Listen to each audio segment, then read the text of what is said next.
शेतकऱ्यांना खुशखबर. पारनेरमधील पठार भागाला मिळणार मुळा धरणातून पाणी. शेतकऱ्यांसाठी खुशखबर आहे.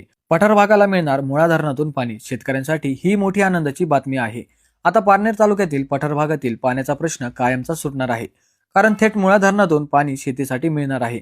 कान्हूर पठार आणि आसपासच्या पठार भागासाठी वरदान ठरणारी पिंपळगाव रोठा खंडेश्वर उपसा सिंचन योजना आता वेग घेत आहे. या योजनेच्या कामाला गती मिळाली असून सर्वेक्षणालाही सुरुवात झाली आहे. महत्वाची बाब म्हणजे या प्रकल्पासाठी तब्बल 90 लाख रुपयांचा निधी मंजूर झाला आहे, अशी माहिती आमदार दाते यांनी दिली आहे. या योजनेमुळे सुमारे 3,500 एकर क्षेत्र ओलिताखाली येणार आहे. म्हणजेच हजारो शेतकऱ्यांना याचा थेट फायदा होणार आहे.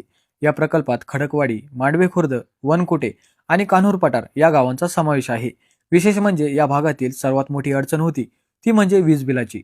पण आता यावरही तोडगा निघाला आहे, ज्यामुळे धरणावरच सोलर पॅनल बसवले जाणार आहेत आणि यामुळे उपसा सिंचनासाठी लागणारी जी वीज आहे ही वीज